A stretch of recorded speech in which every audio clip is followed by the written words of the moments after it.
Hello. Wake up. Wake up, we're all here. Good evening, thank you for being here today. We're going to go ahead and start our study session, and we'll go ahead and start with the City Manager's Office. Larry. Yes, Madam Mayor, members of the council, thank you for the opportunity to continue our series on the development of an effluent allocation strategy and the overall influence in our water future. And I'm excited tonight to introduce our guest who's going to be assisting us in this endeavor. I had mentioned at the last meeting that we had built a team around these various components as the council works toward some resolve on an allocation strategy. But I'd like to introduce Catherine Sorensen, who is the Director of Research at the Kyl Center for Water Policy at the Morrison Institute. Catherine served for many years as the Director of Phoenix Water Service, as well as the Director of the City of Mesa Water Resources Department. In these roles, she was responsible for the delivery of safe, clean, reliable water for millions of Arizonans and significantly advanced the sound water management of water resources in Arizona and the Colorado River Basin. Catherine earned a PhD in Agriculture and Resource Economics from Texas A&M University and a Bachelor's of Arts in Economics from University of Michigan. In her position at Arizona State University and Mayor Pro Tem Badillan, I did promise her that you would take it easy on her as an employee at ASU. She oversees the research efforts of the Kyl Center for Water Policy, serves as a professor of practice at the Watts College of Public Service and Community Solutions, and as a senior global future scientist at the Julie Ann Wrigley Global Futures Laboratory. She is a member of the Colorado River Research Group and a board member of the Greater Phoenix Economic Council, and so obviously brings a lot of credentials with her. We're excited to have her as part of the team. Tonight she's going to be going through our next phase in this process, and I mean tonight we'll be encouraging the council. This is not a decision item, but certainly direction as we move through some of the discussion points that Catherine has, but we're excited to have her here. And Catherine, with that, I'll hand off the baton. Thank you for that very kind introduction. That's very nice. And thank you, mayors, council members, for trusting us to have this very important conversation with you. I know this means a lot to your community. Water, of course, is a really big deal all throughout Arizona. I know you have some very hefty decisions that weigh on you and that you want to do what's best for your community. So we just feel very blessed to be part of this conversation. So thank you for that. In case you don't know about it, the Kyl Center for Water Policy has a really great tool that you can use for this conversation and for other conversations related to water. It's called the Arizona Water Blueprint. You can see the web address there. It has, I don't know, 6 gazillion layers in a GIS application, all related to different water issues. And I think they can help you kind of navigate some of these issues and others as they come up. I know you guys have been through a lot of the basics on, and in fact, more than just the basics on reclaimed water, but I wanted to rehash just a couple for you and for anyone who might be watching in the community. Effluent, of course, is water that's collected in a sanitary sewer and treated for subsequent use. And fortunately for you guys and for other communities across Arizona, effluent has kind of a special place in Arizona water law. It is not groundwater and it's not surface water. This actually comes out of a Supreme Court ruling brought by John F. Long, the developer. And basically, because of this ruling, municipalities or whoever creates the reclaimed water has the sole right to dispose of it or sell it in whatever manner they see fit. So that gives you guys a lot of flexibility to work with this very valuable resource. It is not subject to surface water laws. You don't have to worry about the Department of Water Resources in managing groundwater. It is yours to do with as you see fit. DEQ, the Arizona Department of Environmental Quality, does regulate its quality. And there are varying levels of quality, Class C kind of being the lowest, Class A being highest. What you can do with reclaimed water depends on the quality that you treat it to. Here, you guys treat it to a very high standard. and can do pretty much anything you want with it except for drink it, and that's kind of coming next. The city of Phoenix and other cities in the Phoenix area are actually investing a very large amount of water to what they call advanced water purification, so that eventually their reclaimed water can actually be introduced into the tap water system. So I don't know, maybe someday coming to your community. Okay, your general options for reuse of effluent. Of course, you can discharge it. That can create an environmental benefit or aesthetic benefit for the community. People love to be around water. It can be a really nice thing. You can sell it for direct use to whomever you decide. You can deliver it to a groundwater savings facility, which would be a local irrigation district. If you deliver it to a local irrigation district and they use it in lieu of using groundwater, then you can receive what are called long-term storage credits for that groundwater. And those credits could be dedicated to development, or you can sell those as well. Or, of course, you can recharge it underground, which is one of the things that you do with your reclaimed water today. And like coming to you someday soon up in Phoenix, you can drink it. Those are kind of your basic options. You guys know this, but currently you do deliver some to Santa Cruz Wash. You're recharging a fair amount of it, which is great, and I think that has given you a lot of options for your designation of assured water supply. It is a tremendous value to your municipal golf course and for power generation as well. Why your effluent is valuable? Well, I mean, honestly, all water in Arizona is valuable. But of course, here in Casa Grande, you're in the Pinal Active Management Area. Farmers in the area are allowed to deplete groundwater without replenishment, but basically no one else is. And the groundwater management laws that you are subject to really help encourage commercial, industrial, municipal uses to use renewable water supplies instead of depleting groundwater. And of course, development and subdivision of land in this area is subject to the 100-year assured water supply requirements. I know you guys will have a more in-depth conversation about that with Arizona Water Company and other developers. Of course, if you recharge it, it becomes a long-term storage credit, and that is something that you can either dedicate for development or sell. That has a lot of value.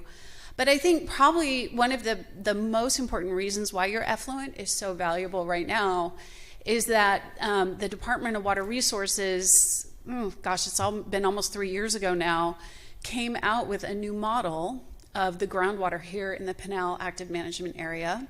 About a year later, they came out with a similar model in the Phoenix area. And what both those models show is that the groundwater in the area is all basically spoken for. I would use the word allocate. I would say all the groundwater has been allocated, but in Arizona, we don't technically allocate groundwater, so I have to be a little careful how we say that. But basically, it means someone is already depending on it or is intending to depend on it, and it's all kind of been spoken for. And that really means that, as I'm sure you're aware, that developers can no longer very easily just send a hydrologic model to the Department of Water Resources proving that they have groundwater beneath their developments, and then join the Central Arizona Groundwater Replenishment District to meet a 100-year assured water supply requirements. They can no longer do the easy thing. They have to now be looking at much more difficult or much more expensive ways to subdivide land and develop and still maintain compliance with assured water supply rules.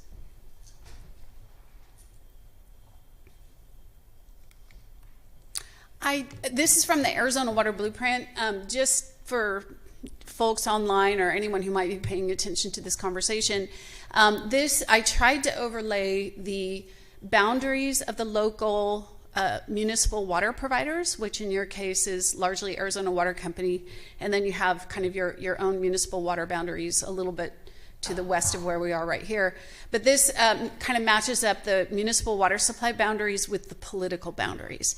And not surprisingly, this is very common across Arizona. The boundaries of your municipal water providers don't exactly match up with the boundaries of the city itself. Very common.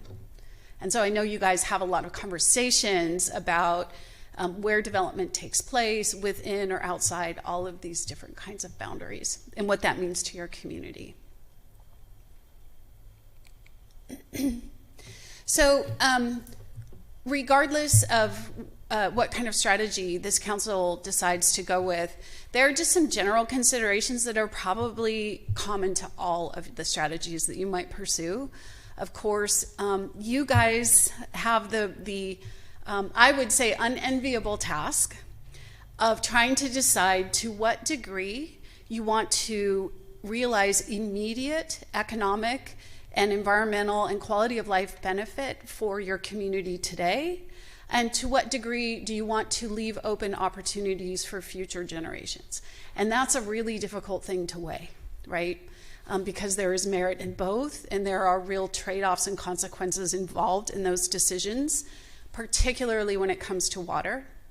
But of course, you'll decide your strategy based on those general priorities. Always you want to be fair. I'm sure you have a fantastic city attorney who is gonna scold you if you don't follow proper procurement laws, and we always have to be careful of that.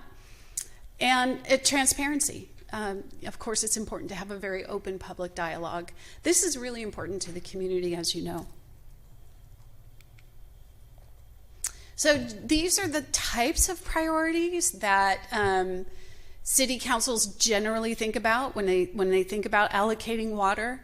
Of course, one of the most important uses for water is just for public health, and that means not just safe, reliable tap water, but also firefighting, and making sure that we're maintaining those systems.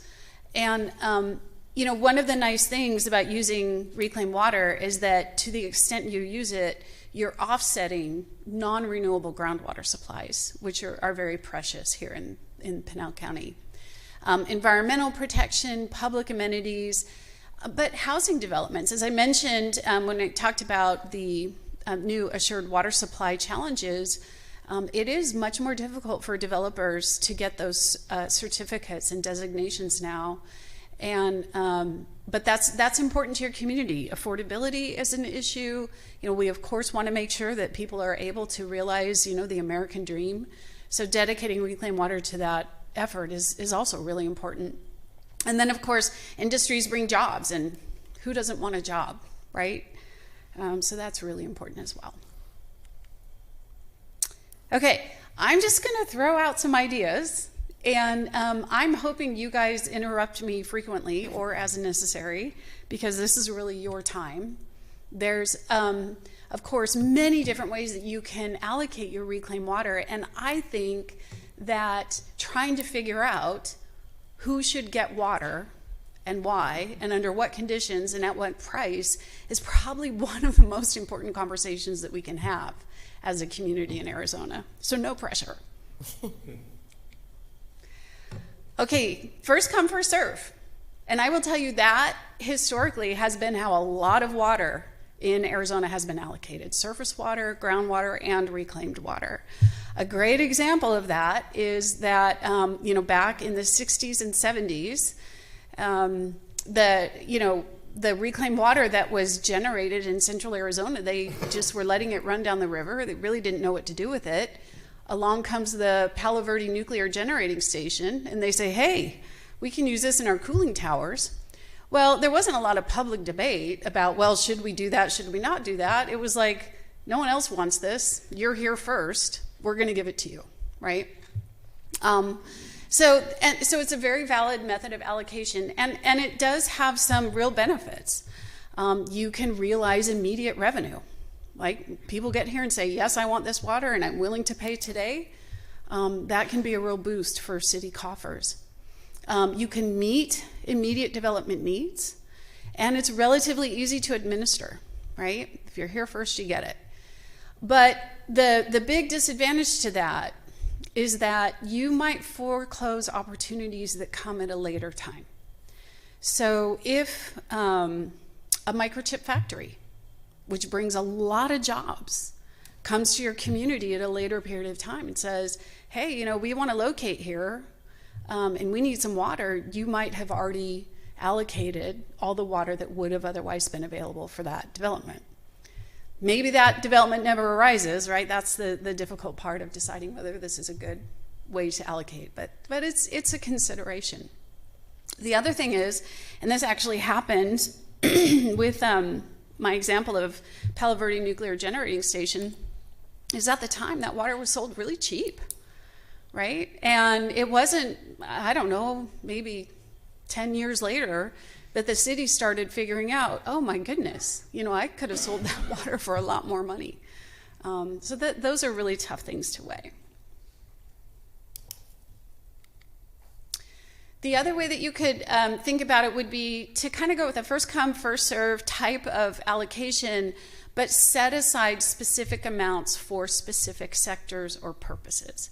So for example, maybe housing shortages are a really big deal in your community, and you really want to make sure that you can, you know, ameliorate some of that and make housing more affordable in your community. You could potentially set aside a certain amount of the reclaimed water. I'm just going to throw out a number, 30%, and say 30% is going to be saved for development, for housing development, because that's really important to our community. And so we're not going to dole it out first come, first serve. We're going to always save that 30%. But within that 30%, whichever developments come forward first can get first dibs on that water.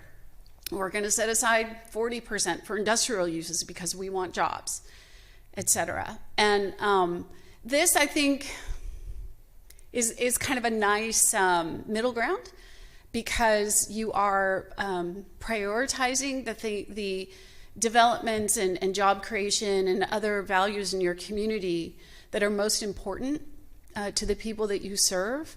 But you're also realizing some immediate revenue and getting some immediate development off the ground. But on the con, if you don't set aside enough, like let's say you set aside 40% for industrial development, but then that turns out not to be enough because there's so much more industrial development in the area with lots of jobs, then that can be a real downside. And of course, to the extent you're not allocating and selling the reclaimed water up front, you're getting less money up front as well. You can think about allocating to the highest economic benefit. I will tell you, some cities in the Phoenix area, Chandler is a really great example of this. This is what they've gone to over time. Not just with reclaimed water, but with all their water. They have kind of taken a stance that we're really only going to serve certain uses if you can show us that you're bringing a certain number of jobs or a certain valuable community amenity. If you're really, we're only going to dedicate water to you if we think you're worth it, what you bring to the table. And obviously, that has a lot of appeal. I think it's worked relatively well for Chandler, but Chandler is also very built out, right? So they can kind of be picky. So I think it has worked very well for them. I think it can work well for Casa Grande as well. But it's also a little bit difficult to know exactly what those highest and best purposes are going to be over time. And they might change, right? Because the values and the concerns of your community change over time as well. This is also a little bit more difficult to administer if you think about your staff and kind of what they have to go through. The cities up in Phoenix that follow this, in the Phoenix area that follow this kind of allocation type of method, it comes with a lot of paperwork, right? And that's not a bad thing. They're doing their due diligence. But it's something to think about. And again, if you're dedicating your water for a point in time when the entity brings, a certain number of jobs or certain economic benefit to your community, then you're giving up, revenue in the meantime as well. So that can be kind of tough to balance.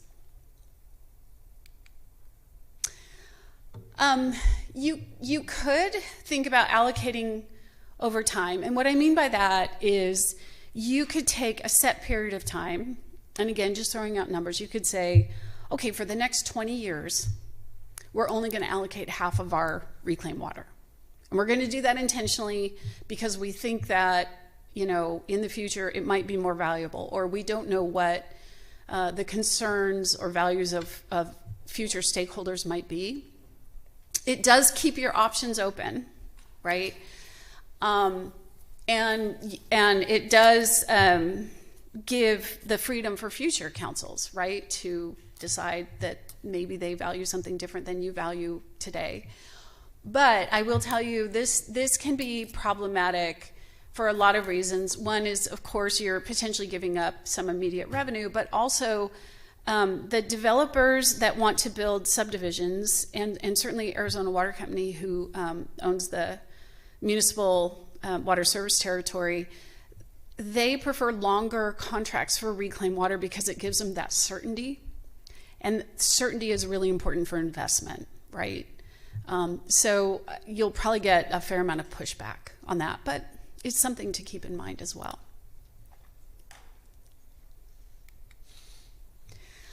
So those are the ones I could kind of come up with.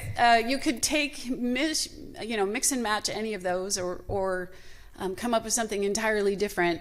But no matter what, I also wanted to bring to your attention some considerations. So I actually, as a much younger professional, participated in the second round of negotiations for reclaimed water sales to the Palo Verde Nuclear Generating Station. And so I learned a couple of things along the way.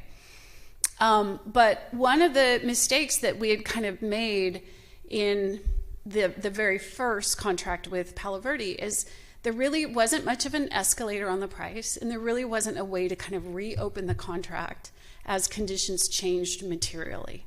Now, again, that's a trade-off with certainty, right? Because people also need certainty to make economic investments in your community, but it's nice to have at least a little flexibility baked in to be able to react as conditions change. The other thing that you might want to think about is making sure you write your contract so that the person that you're potentially selling the reclaimed water to is not just turning around and flipping it, right? Like a house, right? Like, great, I got this house really cheap from you, now I'm going to resell it. You want to think about survivors and interest, because whoever you sell to today might be a different corporate entity in the future, so you want to be thinking about that. The other thing to think about is what we call take or pay. And these types of clauses are really common in municipal water contracts of this nature. And that is that you can make the purchaser pay a certain amount whether they take the water or not. Because of course you're going to have administrative costs, potentially capital costs, depending on how you generate the reclaimed water and what you do with it. So you want to make sure you're at least recovering some certain amount, whether they actually take delivery of the water or not. We talked a little bit about the length of contract. That's a tough one. Shorter contracts keep your options open, but they also really do disincentivize economic development. So that's a tough trade-off. But you might also want to think about curtailment provisions. These are more common in tap water delivery terms and conditions. But it might be at some point that the drought on the Colorado River gets bad enough, conditions on the ground get bad enough that you might literally need that water just to meet tap water needs. And so you might want to think about that as well. And then I would add too, efficiency and reuse requirements. So if you sell to a major industrial user, you want to make sure, as an example, that they are using that water as efficiently as they can, right? That they are using the best science and the best management practices that are available to them. And you want to make sure, to the degree that they save water, that you potentially have a means to recoup the saved water and sell it to someone else, right? So those are all things to think about as you go through this process.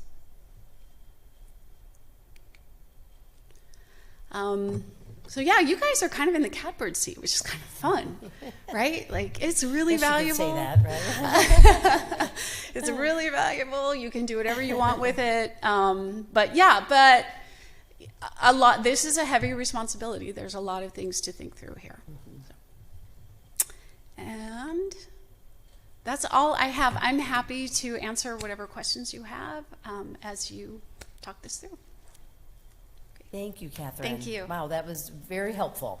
And like you said, you can tell that you're excited. This is what you do. But for all of us, and at least you're reaffirming, what we think that it is, a bit of a heavy burden that we have to make decisions that are so important for the future. So, but by being here today, thank you. This was great presentation.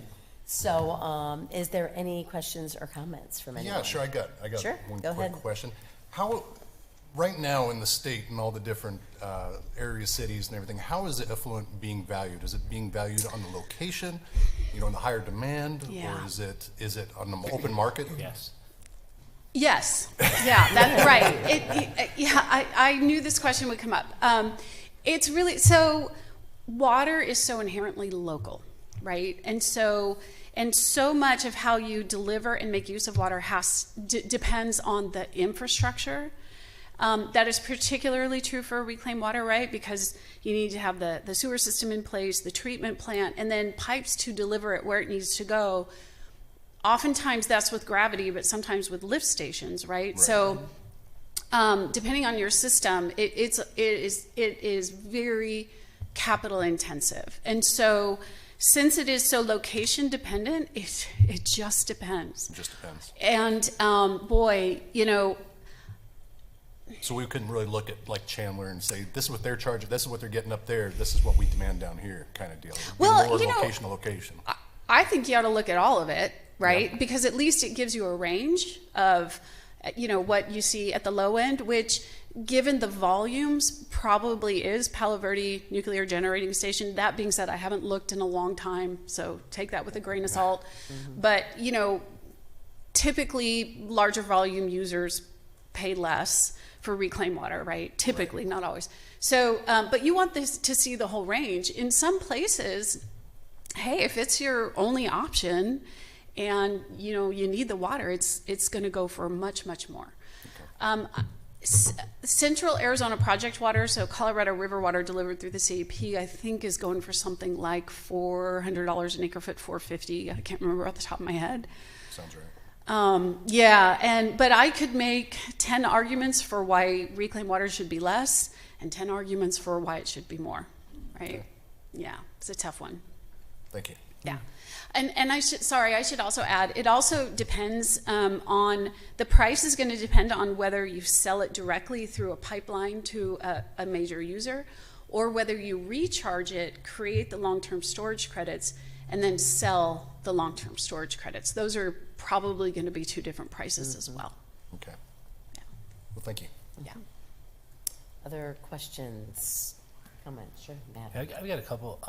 This is a fantastic presentation, helped me a lot. I think we're doing pretty good from some stuff we've been dealing with, so it made me feel better. Helps us ask more questions, the right ones. And I liked your hierarchy. I would say hierarchy of use, right, for public health first, and then, arguably you can make your own, right? Yeah. How you said, but I think the one thing you hit on was like a combination of those different allocation strategies. But going forward, as with the ADOT, everything's getting even more convoluted. So where do you see it going with effluent created by a development? They're saying, well, that's our effluent now. So do you have any predictions? Because I know you number one in innovation, good school that you work for. So I'm sure you've talked about it a bit. Right. So, okay, that gets really tricky. What you can do there legally gets tricky, and I don't want to get out ahead of your I know we've talked about city it. attorney. What have you seen? So in the Phoenix area, I have seen attempts by developers to keep and maintain that reclaimed water. A lot of times they want to build a golf course or have other public parks and amenities that increase the value of the house. And that they're trying to sell, and that's good, right? The amenities are nice, right? They create a nice community, so that makes sense. But there are also, depending on the development, you have to be a little bit careful about who ends up running those treatment works over the long term. A lot of them, are really small, like 0.5 MGD, 1 MGD, and sometimes they'll try to turn the long-term maintenance of that over to like the local HOA or something like that, and that could work really well, but also could over the long term create a public health hazard. Now, in the Phoenix area, and I believe in Pinal County, but I want to be really careful because I might be wrong about that. But in the Phoenix area, that is all kind of governed by committee under the Clean Water Act. And so through the Maricopa Association of Governments. And so so the cities and municipal water providers have some say about how developers construct and maintain those wastewater treatment plants. And that gives them some leverage to sometimes say, no, we're not, going to let you do this. But,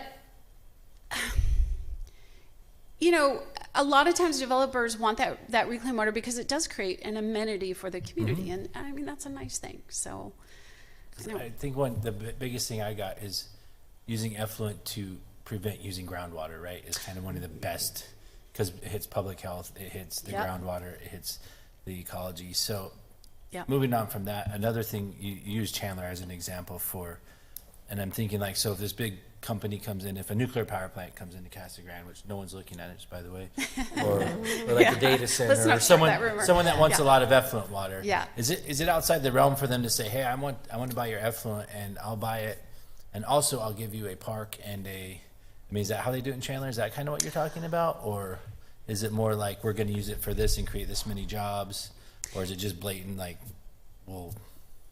It is mostly, in Chandler in particular, is mostly solely focused on water, right? Like, and the number of jobs that you're going to bring to the community. So jobs is one of the big... Yes. But that being said, of course, as, a corporate public body, you have a lot of leverage to make demands in any development agreement that you enter into, right? And yeah, you could decide like, hey, no, I mean, jobs are great, but what we really want are public parks, or what we really need is more housing, right? That's, yeah. But I think, again, not getting out ahead of your attorney. I think you have a lot a lot of room. It's a general, some stuff that's been going on. So it's just kind of curious about how that's working for them, which I'm sure you can help us with, or we can get with them and see how their development agreements are working out there. Yeah. So, all right. For sure. Thanks. And again, I only play an attorney on TV. I just want to be really, really careful. Do not follow my advice. No, and I think the examples have been great. When you named all of them, I'm like, okay, that one will work. Okay, well, maybe this one. Well, maybe this one. Yeah. And so it's definitely given us some samples of what we can do, and even maybe take pieces of a few of them. And I think the one that I noticed is when you talked about Chandler, and you said they allocate to the highest economic benefit, and over time they have done this. So when you say over time, so what did they do in the early years? Did they just kind of hold on to it? Did they sign contracts with people for a shorter time, so then they had an out after 10 years or say, and then picked up some more bigger projects later? I would say typically in the Phoenix area, it really has been first come, first serve. Okay. Right? Okay. And that just follows the trajectory of effluent originally being something that people were literally just trying to dispose of. Exactly. To something that's super, super valuable. Effluent is different from tap water in the sense that once you serve a house or a business tap water, they are your customer forever. You can never not serve them. But effluent contracts are a little different. You can open those up to change over time. Yeah. Right. But I would say typically it's been first come, first serve. Okay. And a lot of it has been, economic development has been really important in central Arizona. That is what most councils want to see. They want the jobs, they want to improve their roads and their streetlights, and they want all, the community parks and all the benefits that come with it. And so I think they've been happy for the most part to dedicate that reclaimed water to those types of endeavors and amenities.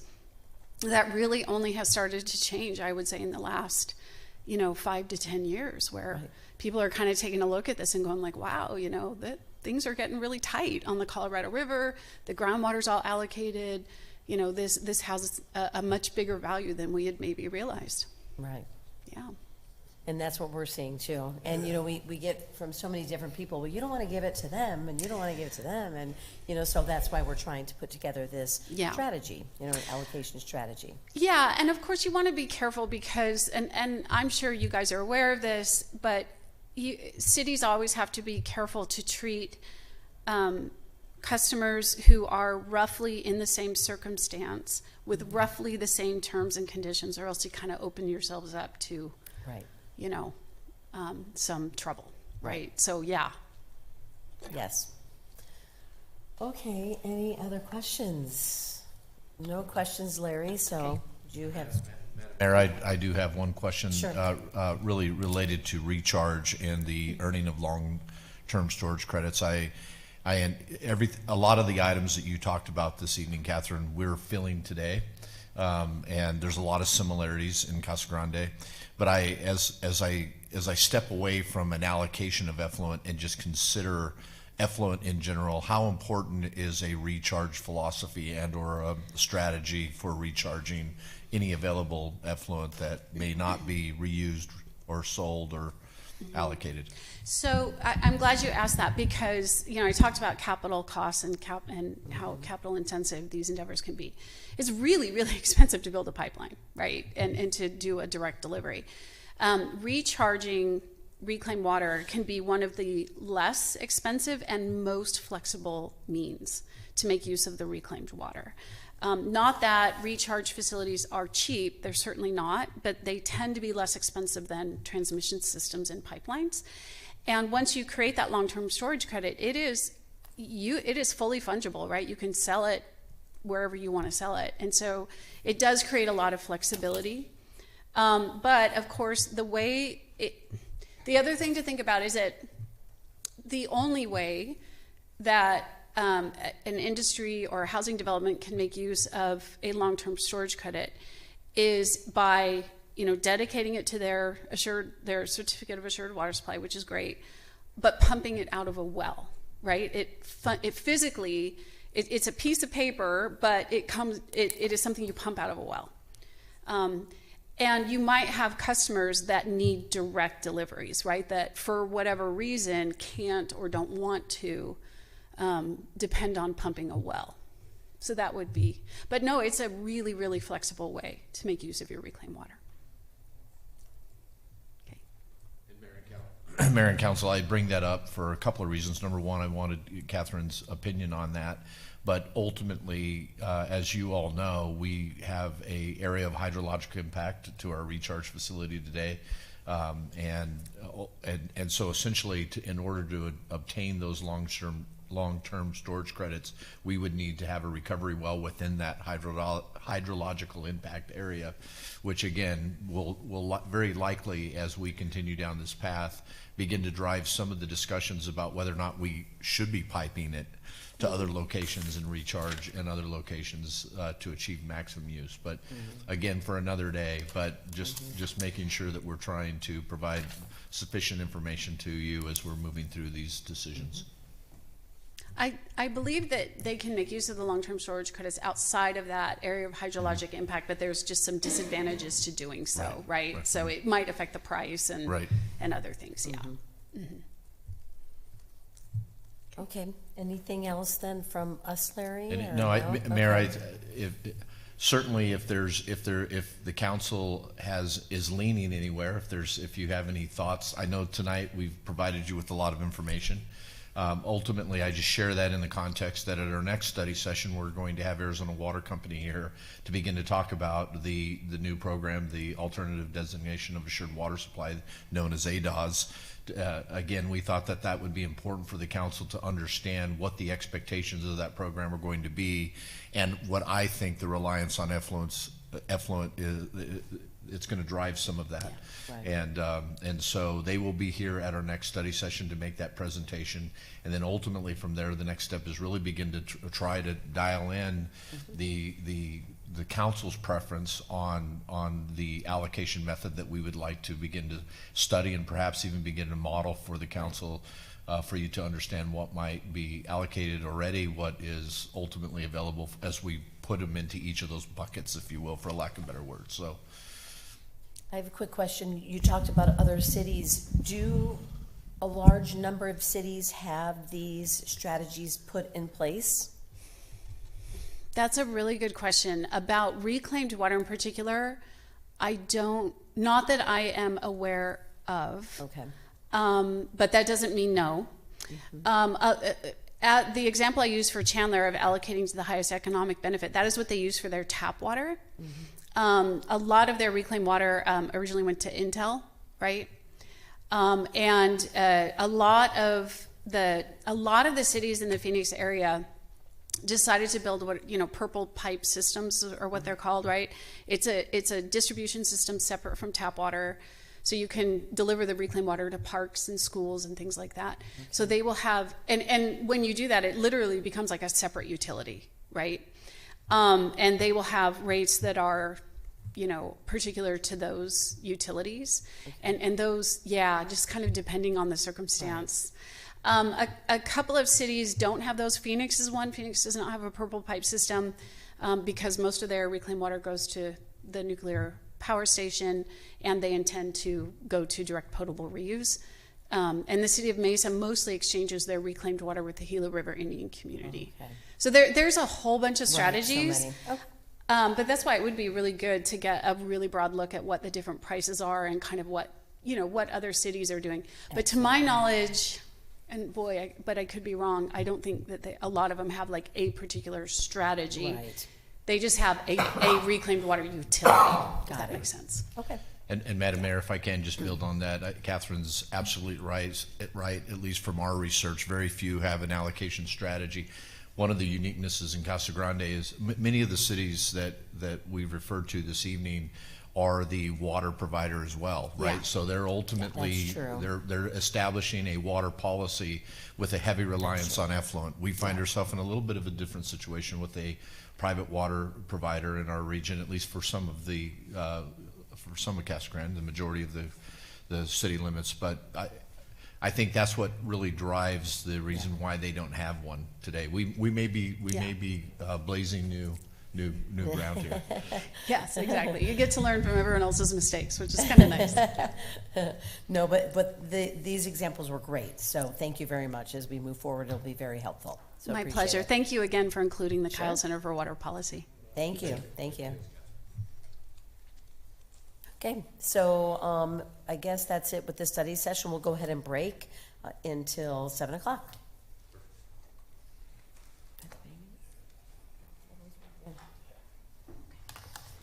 Okay, who's doing the poll? I got a message, right?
Good evening, everyone. Welcome. Thank you for being here this evening. We're going to go ahead and start the council meeting, and we're going to start with the invocation from Rabbi Isaac Grossman, and he's the administrator of Eitzheim Schools for boys and girls at the junior rabbi of the Jewish Council of Casa Grande. We'll have him come up, and then if you're willing and able to stand, we'll follow that with the Pledge of Allegiance.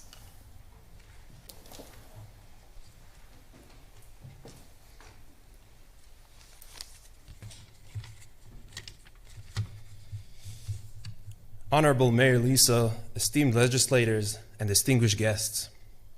It is a true privilege and honor to stand before you tonight to offer the invocation as we begin this important meeting. On a personal note, my journey from New York to Casa Grande just a few years ago was a decision made with hope and great anticipation. My wife and I moved here seeking a better future, affordable lifestyle, and a safe, nurturing environment for our family. We are blessed with 7 beautiful children, and just 1 month ago we welcomed our youngest into the world. Today also marks my 15th wedding anniversary, a milestone my wife and I are delighted to celebrate with all of you in the city we now call home. Since arriving, we have been warmly embraced, and we are truly happy with the choice we made to join this wonderful city. Thank you for making us part of the Casa Grande family. And with that, I want to take a moment to acknowledge the Almighty, the one who made our journey here possible. It was not easy. The same Almighty God who guided my family to Casa Grande is the one I now ask to bless this city, its leaders, and this gathering. Almighty God, creator of heaven and earth, we thank you for the gift of this community, for the city of Casa Grande, and for the people who call it home. We are grateful for the opportunities you place before us and for the freedoms that allow us to gather openly and responsibly in your presence. May it be your will to bless our mayor, legislators, and all who serve the public. Grant them wisdom to lead with clarity, integrity, to act with fairness and compassion, to hear every voice. May their decisions be guided by justice and peace, and by a sincere desire to do what is right. Bless the residents of this city, our families, our children, our seniors, and all who live here. May Casa Grande continue to be a place of safety, growth, and unity, where neighbors look out for one another and differences are met with respect. Almighty God, just as you have guided journeys before us, guide this meeting tonight. Let the words spoken here be thoughtful, the intention sincere, and the outcomes beneficial for all. And may your presence bring peace to this chamber, strength to those who lead, and blessing to this city.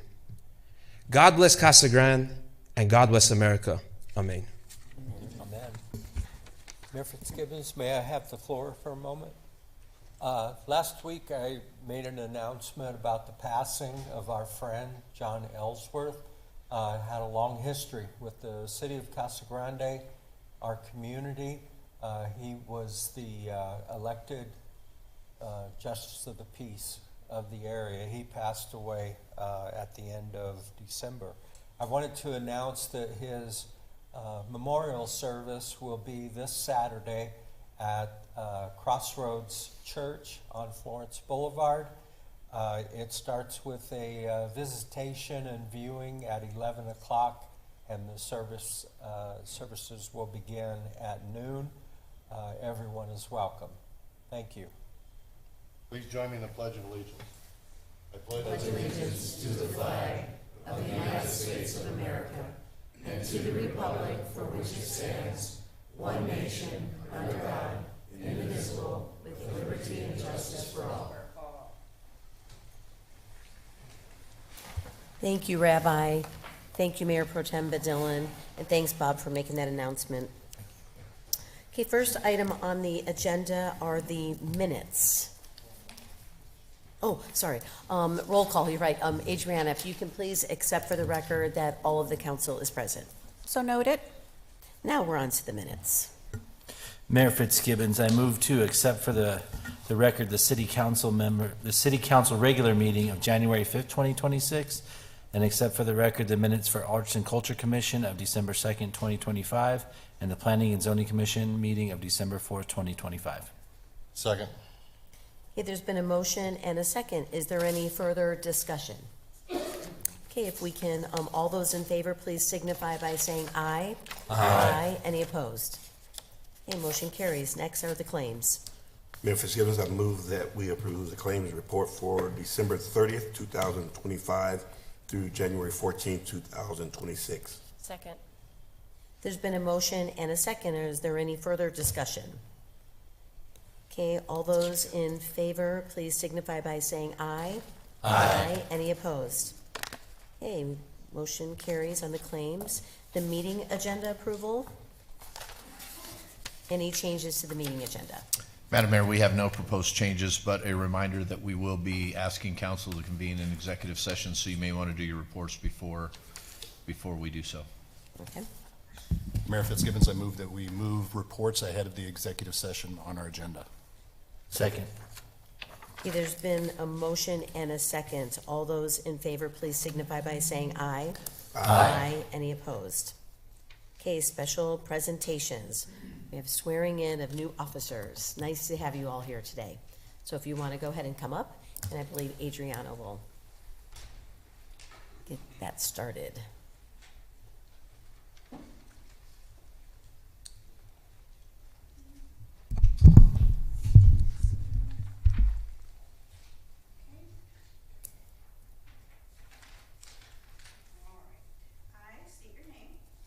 I, Andrew Placencia, do solemnly swear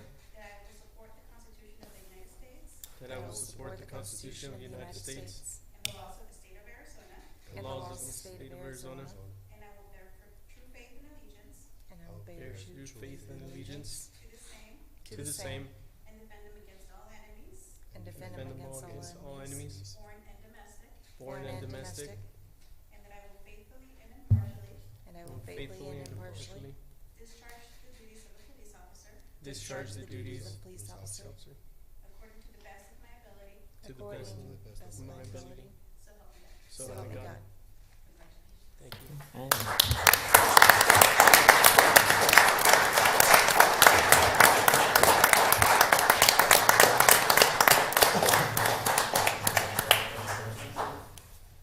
Congratulations. Thank you. Thanks, sir. Welcome aboard, sir. Yeah. Congratulations and welcome. Happy to have you. Thank you. Congratulations and welcome. Happy to have you. Congratulations. Thank you. Congratulations. Congratulations. Happy to have you guys. Congratulations. Good luck and stay safe. Okay.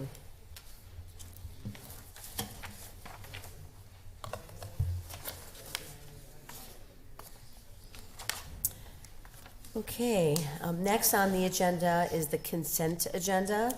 All items listed with an asterisk are considered routine matters and will be enacted by one motion and one roll call vote of the council.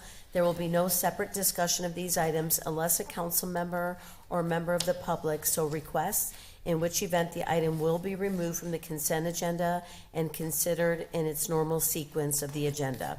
Is there anything that the council would like to pull from the consent? And staff or members of the public? Mayor Fitzgibbons, I would move that we accept the consent agenda as presented. Second. Okay, there's been a motion and a second. Is there any further discussion? Okay, if we can get a roll call vote, please, Adriana. Councilmember Romo? Yes.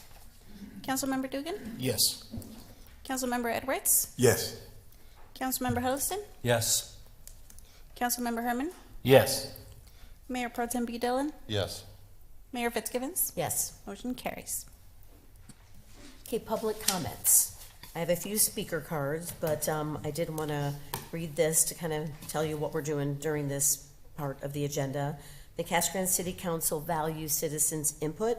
When called, please state your name and address, speak clearly into the microphone, and limit your comments to 3 minutes or less. In fairness to all speakers, Please do not exceed your time. In accordance with the law, the city council cannot respond or discuss items not listed on the agenda, but may direct them to staff upon conclusion of all public comments. So I'll go ahead and start with the speaker cards that I have. And the first one is Rochelle Robinson.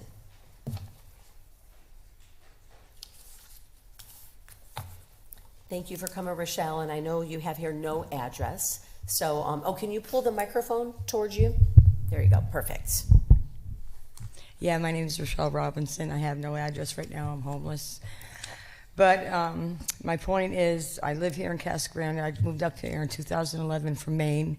My husband passed away 4 years ago after 32 years of marriage, left me homeless, and I have no place to go. And this law through the city is really, really putting a lot of people with nowhere to go.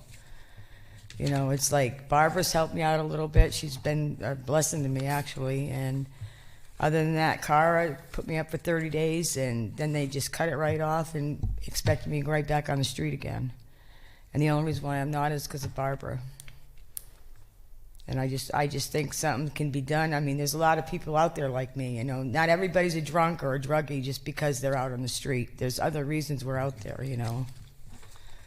So I just wanted to say something about that. Thank you, Rochelle. Thank you for coming. Yep. And Barbara, I believe you're on here too, Barbara. And if you can give your address, please. My name is Barbara Sundust. My address is 1273 East Cordova Avenue, Casa Grande, Arizona.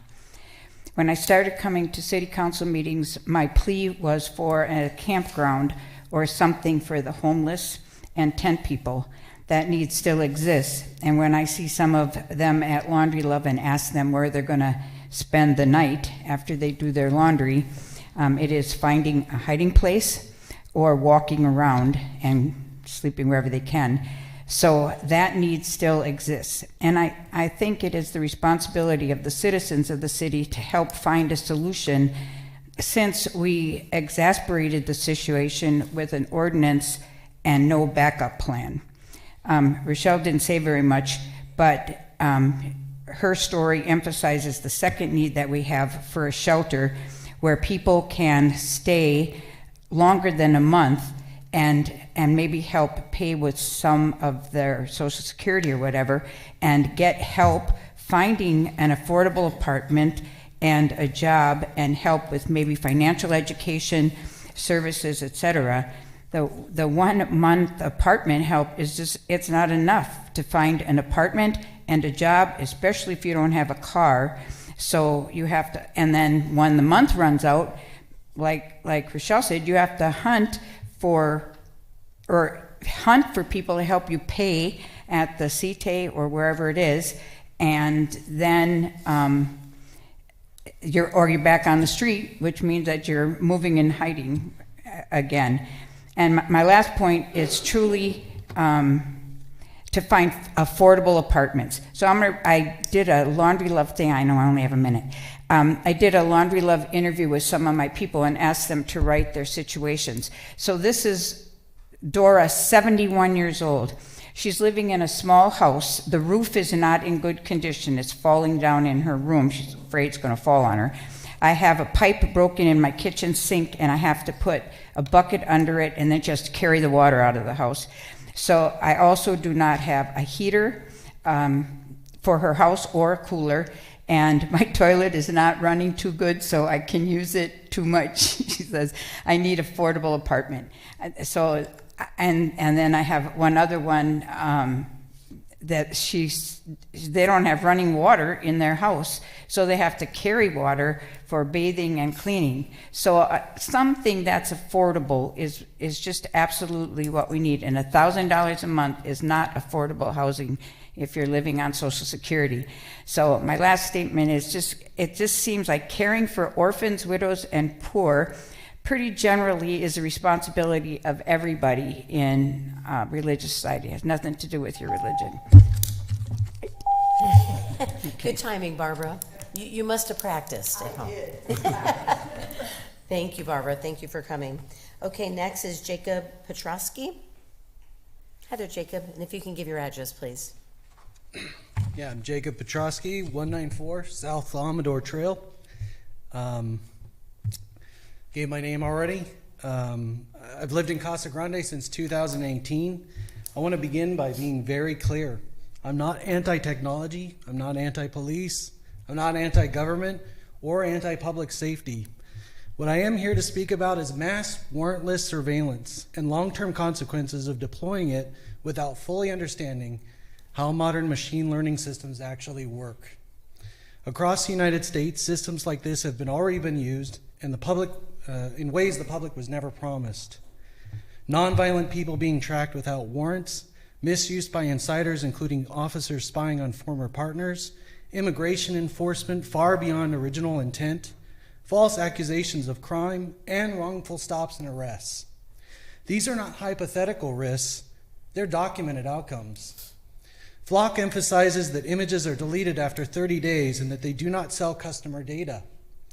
That sounds reassuring, and it would be if it was 20 years ago. But modern machine learning systems do not work this way. The moment an image is captured, machine learning models extract metadata.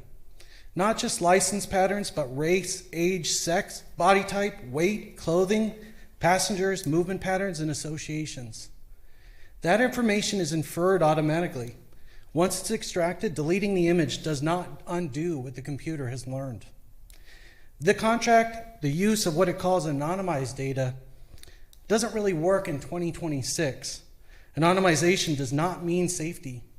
AI systems can re-identify people with high accuracy, using only patterns such as timing and behavior, even without names, faces, or license plates.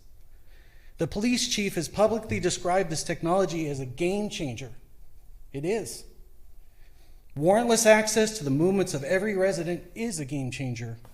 The ability to retroactively search where people have been, who they were near, and how often they travel certain routes without probable cause or warrant fundamentally changes the relationship between residents and their government. There is now no practical way for me to leave my home on any paved road in Casa Grande without my movements being recorded, analyzed, and categorized by your new surveillance system. If I personally followed the mayor around town and took pictures, I'm pretty sure I'm gonna get in trouble, right? The intent may be different, but the effect on residents is not. Casa Grande no longer feels welcoming home to me. It feels watched, it feels monitored, and it feels uncomfortably close to a system designed for containment rather than community. Thank you. Thank you. Wow, that was good timing too. And Jacob, if you are willing to talk to one of our police officers, you can definitely do that at some point. Okay. Michael Cruz.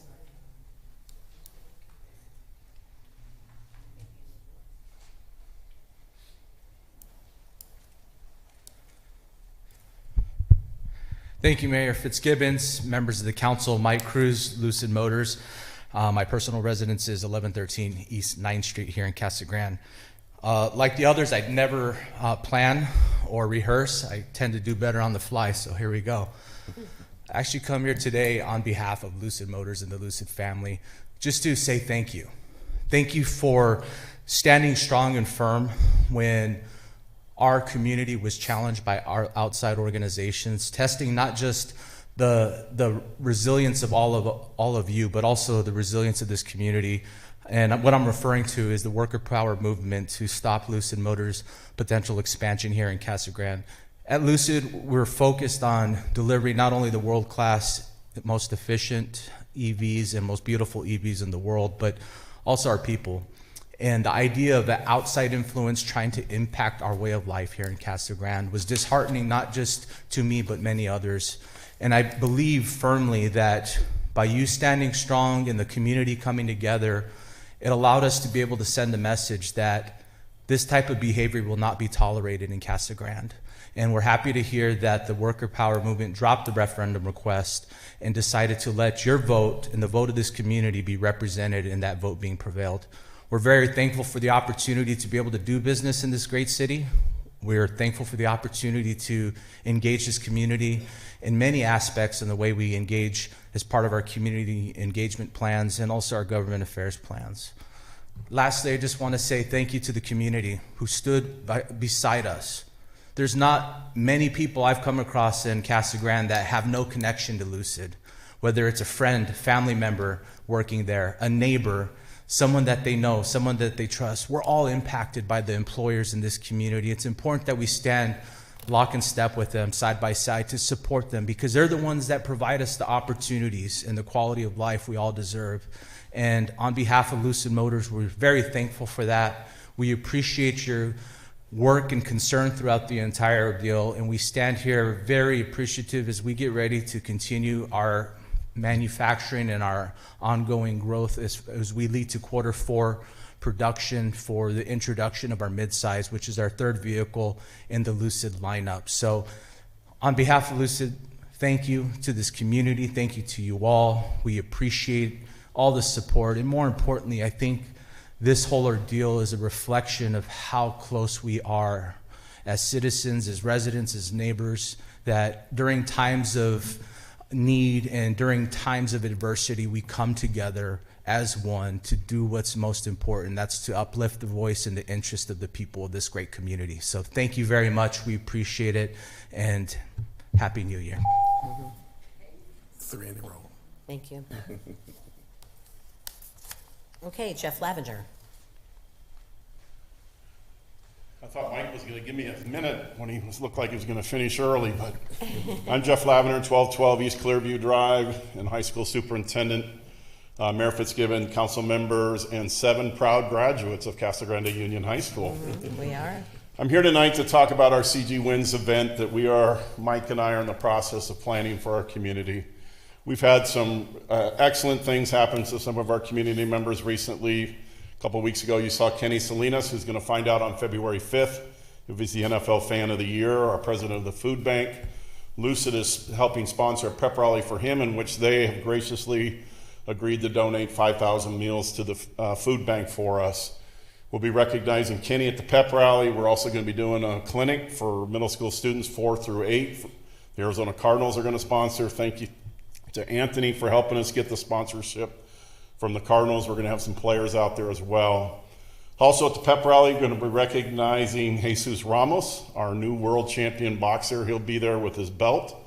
And Jesus is a graduate of Vista Grande High School, but it's somebody that made a goal to be a world champion, has worked his way through that.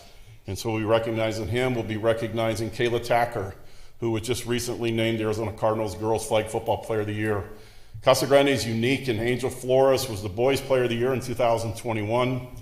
Kayla's the Girls Player of the Year in 2025. There's one other high school in Arizona that can make the same claim. They've had the Boys Player of the Year and the Girls Player of the Year during this time period, and that's Hamilton High School with their 4,000 students.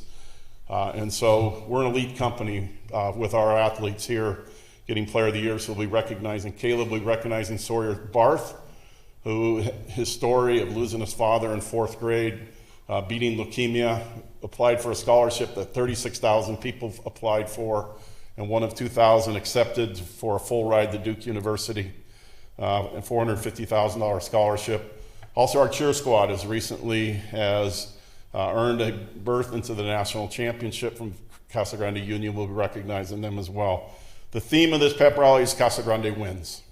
Across the board, all of these citizens are winning. They're achieving great things. Today, Jody and I sat down with these students. Doug Cameron Armstrong is going to be emceeing the event. He's a senior at Union. Right now, he leads the 5A in scoring for soccer right now.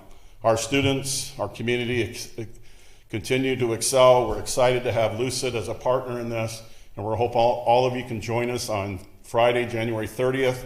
The clinics from 2 to 3 o'clock. We'll have Cardinal players out there. We'll have our players, both boys and girls, from both schools, Vista and Union out there.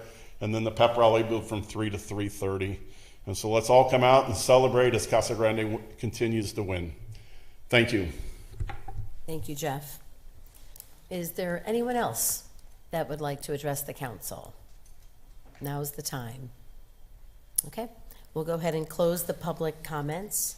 And now we're on I-1. Kevin? Thank you. Staff recommends that the mayor and city council approve a bridging agreement with Allison Mills Contracting to relocate a sewer line at St. Anthony's Church for a total amount not to exceed $201,816. We're going to be entering into this bridging agreement, taking advantage of a Pinal County job order contract number 233828. It's a job order contract that we've used in the past, but it enabled us to get the process moving very quickly to get Allison Mills under contract. So if approved tonight, we'll have them under contract and be able to move forward with this project. As you're probably aware, there was a fire at St. Anthony's Church, and that building was condemned, so they tore that building down. Our downtown area was laid out in a grid system historically, and the sewer lines were all located in east-west, generally east-west lying sewer lines in the alleys. Over the years, there were approvals to have buildings constructed over the top of those sewer lines. Not something that I would do today, but something we have to live with. And fortunately, the opportunity that this gives us to relocate this line will allow the church to take full advantage of their property and rebuild their church the way they have it planned. So we will, if approved, the contractor is ready to move forward right away. This ordinance, if approved, will cure on the 16th of March, and that'll be the first day that they start the project. Of course, moving up to that point, we'll be working through all the contracting and basically dotting the I's, crossing the T's to make sure that they're ready to go. Approximately a 4-week project, so mid-April we'll have that project finished up. Basically taking the sewer line at the manhole just upstream from the church and taking it south to a manhole that goes to the west. Simple project, but we're able to move appropriately on it really quickly. So with that, I'd be happy to answer any questions. Thank you, Kevin. Any questions, comments? Okay, we can get a ordinance number, please. Ordinance number 3496, an ordinance of the Council of the City of Casa Grande, Arizona, accepting a proposal from Allison Mills Contracting LLC for job order construction services for the St. Anthony's Church sewer relocation, authorizing the expenditure of public funds, authorizing execution of a contract with or purchase order to Allison Mills Contracting LLC, and authorizing the transfer of budget authority. Mayor Fitzgibbons, I move that we approve ordinance number 3496 as presented. Second. Okay, there's been a motion and a second. Is there any further discussion? We can get a roll call vote, please. Councilmember Romo? Yes. Councilmember Dugan? Yes. Councilmember Edwards? Yes. Councilmember Houston? Yes. Councilmember Herman? Yes. Mayor Pro Tem B. Dillon? Yes. Mayor Fitzgibbons? Yes. Motion carries. Thank you. Item number L1. And who's that? Jacqueline.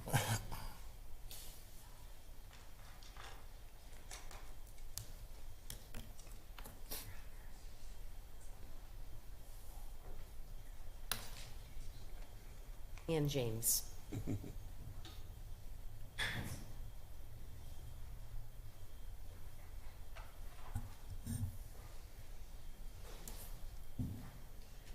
Good evening, Mayor and members of council.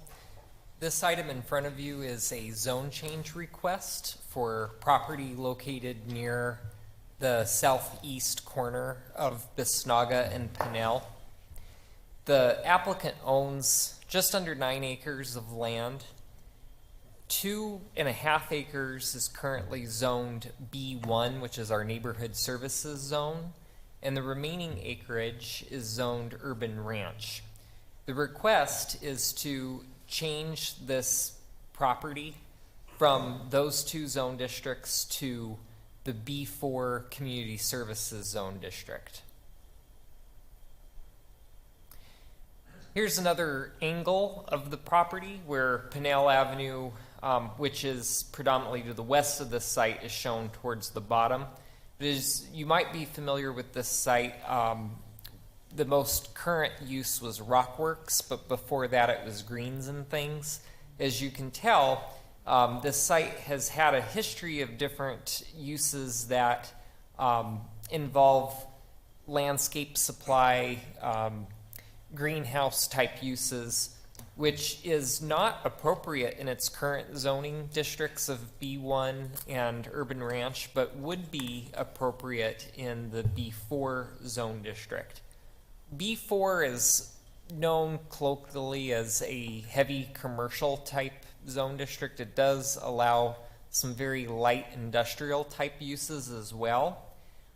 Typical uses would be for contractor equipment storage yards, self-storage, uses very similar to, like I say, the previous Rockworks business and Greens and Things were. There are some other uses that could be proposed on this site that would be subject to a conditional use permit, which would be a separate application process. The applicant has not provided any sort of plan yet for this property, although he does intend to develop it as a contractor equipment storage yard potentially, and or self-storage.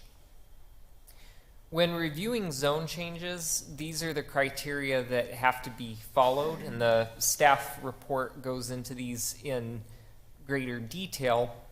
I do want to say that with regard to conformance with the general plan, it sits within the Commerce and Business General Plan designation, and within that designation there's a list of appropriate zone districts. Interestingly, neither the Urban Ranch zone or the B1 zone, which this property is currently designated, is considered appropriate in the commerce and business category. However, B4 is considered an appropriate zone. There is concern about the potential of certain uses with respect to how close it is to existing residential to the east. A couple of thoughts on that, however, is although that normally you do see along the Pinal Corridor B2 zoning, which would also be appropriate here, staff and Planning Commission agree that B4 is appropriate in this location as opposed to something more like B2, because where you would really want to see the B2 zones are on prominent intersections, prominent corners, where they would highly attract more of the retail and restaurant type uses.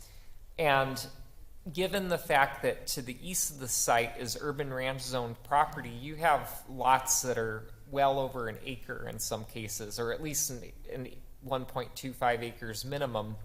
So that does kind of naturally lend itself to some lesser compatibility challenges, because there's space on these lots and opportunity to alleviate some of the potential impacts.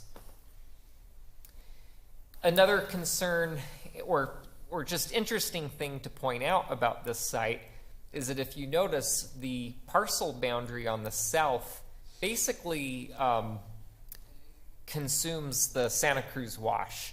It sits on the property. And because of the sensitivity of that wash, there are some conditions that address that with regard to developing the southern portion of that site. There are also some conditions in place with regard to that sensitivity to the residential area, because that's not to say that just because they're large lots, there's no concern. There are some recommended conditions that will help address potential impacts. Regarding the public notification process, the city met that which was required by code. As a result of the notification, we did get a couple of inquiries. The one that was definitely the most important was from the owner of the property directly to the east. They had some concerns about what type of uses would go there. They were not, they had some reservations about the potential of increased traffic and crime and noise. And so again, the conditions of record that are reflected in this proposed zone change help address that. At the January 8th Planning Commission public hearing, on a vote of 6-1, Planning Commission did vote to forward to City Council a recommendation to approve this zone change request, subject to these 5 conditions. Specifically, the conditions that help address the concerns about the Santa Cruz Wash and the compatibility would be number 2, 3, 4, and 5. It's calling for specific screening and architectural design. And with regard to the wash, number 5 indicates no development or disturbance shall occur within 75 feet of the southern parcel boundary other than habitat restoration, etc., that maintain this area as riparian habitat as much as feasibly possible. And that concludes my presentation. Thank you. Thank you, James. Any questions or comments? No? I guess not, James. And the applicant was fine with the conditions? They were, okay. Yes. Good. That's great. Okay, since there's no questions, this is a public hearing, so I'll go ahead and open it up if there's anyone that would like to speak. Okay, if there's no one, we'll go ahead and close the public hearing. And Adriana, if we can get an ordinance number, please. Ordinance number 1178.472, an ordinance of the Council of the City of Casa Grande, Arizona, amending zoning ordinance number 1178 and its subsequent amendments by changing the zoning from Neighborhood Services B1 and Urban Ranch UR to Community Services B4 on property generally located south and east of the southwest corner of Visnaga Street and Pinal Avenue, Casa Grande, Arizona. Mayor Fitzgibbons, I move that we approve ordinance number 1178.472 as presented. Second. Okay, there's been a motion and a second. Is there any further discussion? Okay, if we can get a roll call vote, please. Councilmember Romo? Yes. Councilmember Dugan? Yes. Councilmember Edwards? Yes. Councilmember Huddleston? Yes. Councilmember Herman? Yes. Mayor Pro Tem Dillon? Yes. Mayor Fitzgibbons? Yes. Motion carries. Thank you. Okay, item L2. This request is to amend a portion of the Casa Grande Mercado PAD to accommodate a proposed hotel. The Casa Grande Mercado PAD is perhaps the oldest planned area development zone district in the city. It was established, I believe, in the early 1990s. And the applicant is seeking approval to develop an extended stay hotel in the location identified on the screen. Just to familiarize everybody with this area, the Casa Grande Mercado PAD sits at the southeast corner of Florence and Camino Mercado next to I-10. The subject site is just over 2 acres. And really what's driving this, as I mentioned, is they would like to construct a 4-story, 50-foot tall hotel. The existing Casa Grande Mercado PAD identifies this area for retail and commercial uses. That in and of itself may not exclude hotels. It's hard to say if hotels is technically it's not retail, but it's definitely commercial. But there's a maximum height of 24 feet. And then within the PAD, it did specifically identify a location not within the subject area, allowing for a hotel at a height of 60 feet. That's where Cracker Barrel now sits. The requested amendment would specifically identify the subject area, which is just south of Popeyes and Burger King, to allow a hotel use at a height of 50 feet with a floor area ratio of 0.59. Currently, the PAD identifies that area to be limited to 0.23. The other benefits of the amendment is that it would specify other development standards that aren't currently stated within the PAD guide, such as minimum setbacks. And it would reflect this area, which is known as lots 4 and 5, as one parcel. There is a replat under review that would accomplish that. It would combine lots 4 and 5 as well as the access drive to the south to place it all into one lot. To explain what I mean by that access drive, the PAD and the existing plat calls for an area to the south of 4 and 5 as a common area for public access that would bring vehicles to Camino Mercado from Camino del Norte to the east. That's the main street that you would take to get to the AM/PM and to cut over to Cracker Barrel.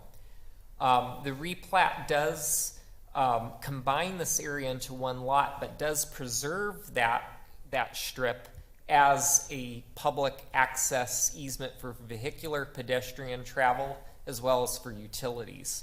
And so that will be maintained as a way for traffic to cut through to Camino Mercado.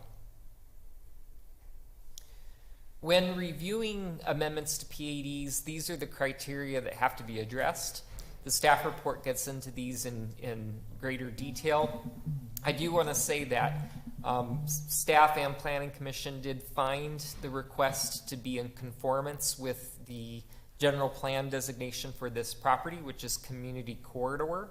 Community Corridor supports development of diverse activity centers that incorporate various building sizes and land uses. One of the key objectives is for infill development. This definitely would be regarded as an infill site. It's hard to attract retail and commercial uses in this location because it's screened by Popeyes and Burger King and Dutch Brothers and the other businesses lining Florence. And this is an opportunity to bring a hotel use at a taller height so it is visible, and it'll bring a new mixture of customers to the area for those retail and restaurant businesses. City met the notification requirements that are required by the code, and there was no correspondence received. At its January public hearing, the Planning Commission voted 5-2 to forward a recommendation to council to approve this amendment. I don't want to speak for the planning commissioners directly, but the general sense of the dissenting votes was due to traffic concerns and also just the bulk and scale of the building. However, staff and the planning commissioners who voted to approve must have a differing position, of course, but basically I would say that the next step for the applicant would be to submit a site plan, which will be reviewed for conformance with this PAD, if approved, as well as ensuring that all the infrastructure is adequate, such as meeting traffic concerns, etc. And that concludes the presentation. Thank you, James. Any questions, comments? Anthony? Yeah, James, just looking at that photo of that area, it looks like that's going to be really tight. And then the setbacks are, because they got to be set back away from the fence line of the Popeyes and the restaurants in front of it. There's a setback there, and there's a setback on the other side, on the Mercado side, right? And they'll be able to fit this hotel there. Mayor, Council Member Edwards, that is a good point, and one of the advantages in this case is they have provided a conceptual site plan so that it can be demonstrated how the building such as that could fit on this lot, and that's what I'm sharing on this screen here.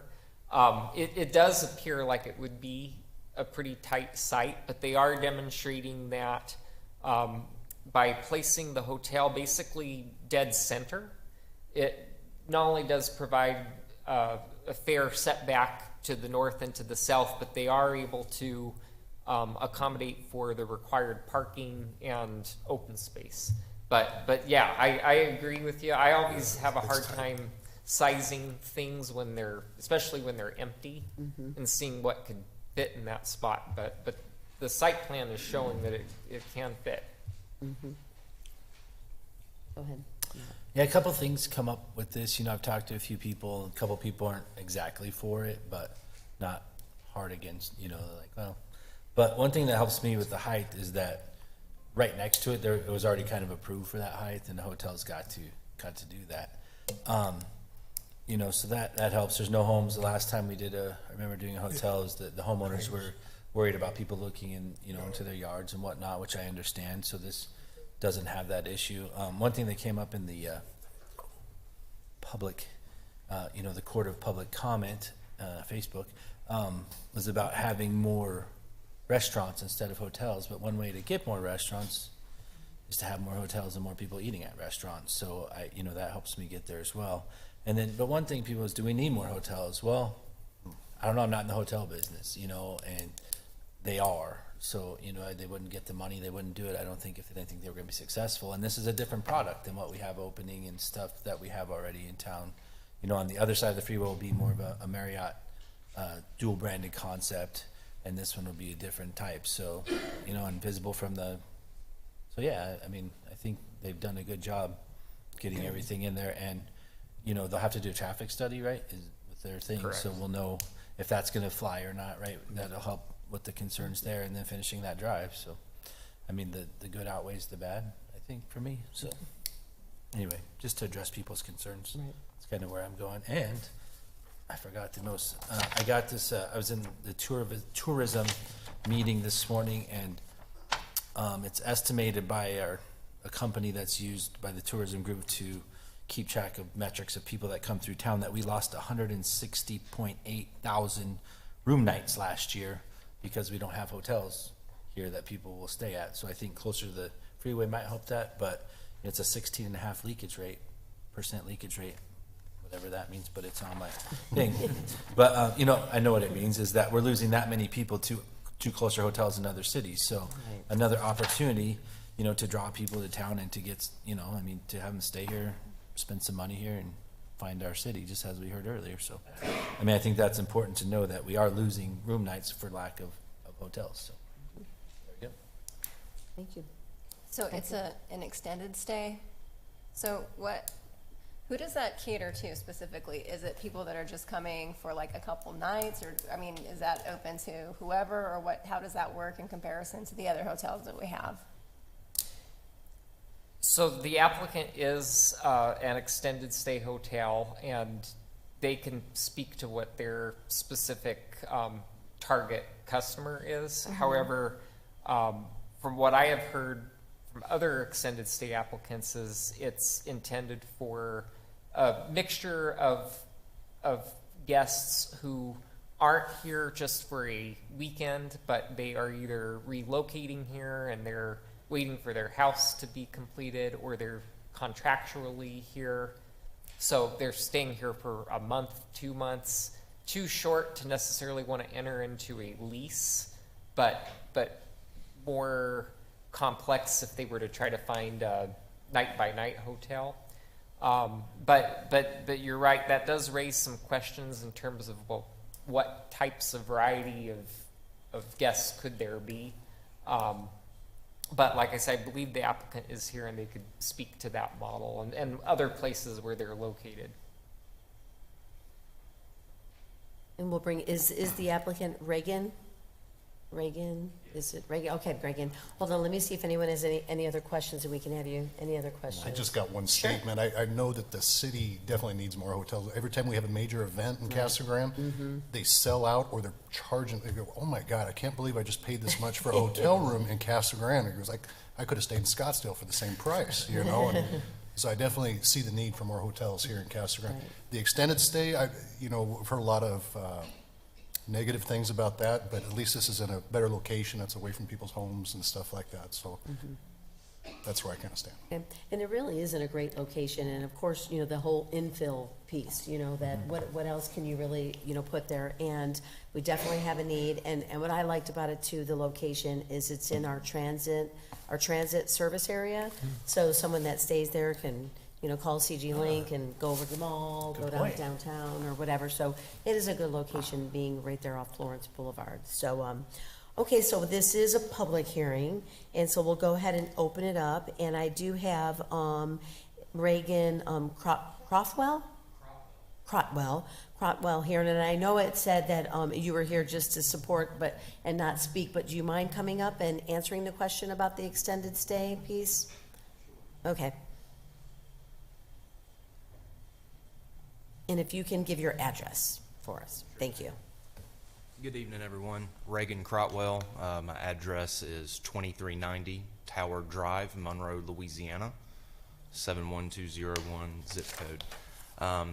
To just speak to the question about the extended stay style or type of hotel, essentially that just is offering our guests appliance amenities within each guest room unit. So there will be a dishwasher, a full-size refrigerator, a small cooktop, all housed within a kitchenette unit, so that they can stay in and cook inside the hotel if they should so choose, instead of having to get out and go about the town if they were renting long term.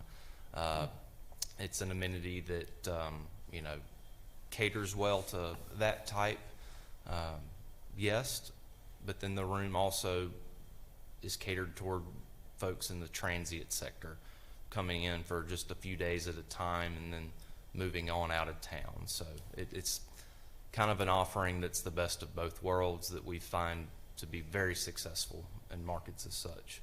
Okay. Any other questions? No? Okay, thank you very much. Thank you. Thank you for being here. Okay, anyone else would like to speak? Okay, I'll go ahead and close the public hearing, and if we can get an ordinance number. Ordinance number 1178.473, an ordinance of the Council of the City of Casa Grande, Arizona, approving a major amendment to the Casa Grande Mercado PAD generally located at 611 North Camino del Norte, Casa Grande, Arizona, to revise the uses and development standards for lots 4 and 5. Mayor Fitzgibbons, I move to approve ordinance number 1178.473 as presented. Second. There's been a motion and a second. Is there any further discussion? Okay, if we can get a roll call vote. Councilmember Ramo? Yes. Councilmember Dugan? Yes. Councilmember Edwards? Yes. Councilmember Huddleston? Yes. Councilmember Herman? Yes. Mayor Pro Tem Dillon? Yes. Mayor Fitzgibbons? Yes. Motion carries. Thank you. Okay, item L3.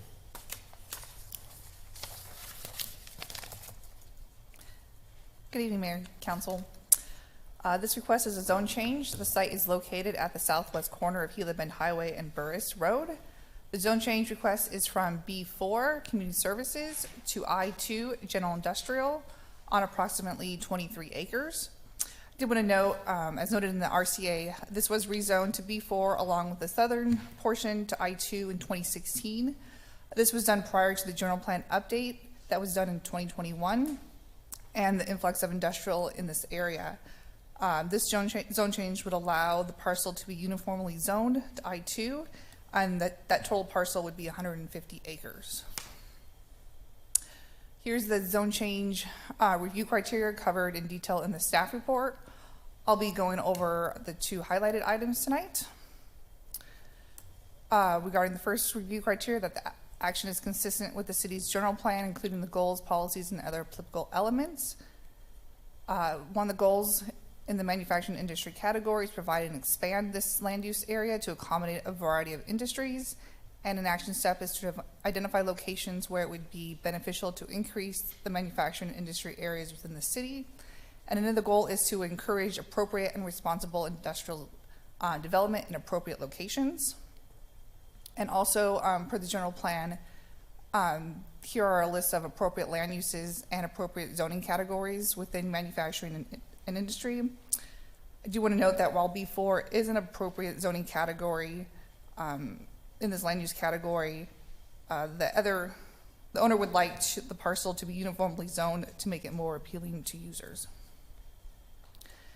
And the third review criteria is that the proposed zone change is necessary and proper at this time to meet the land use needs of the residents of the city. The city's current demand for general industrial is significant, and this rezone would expand that available area.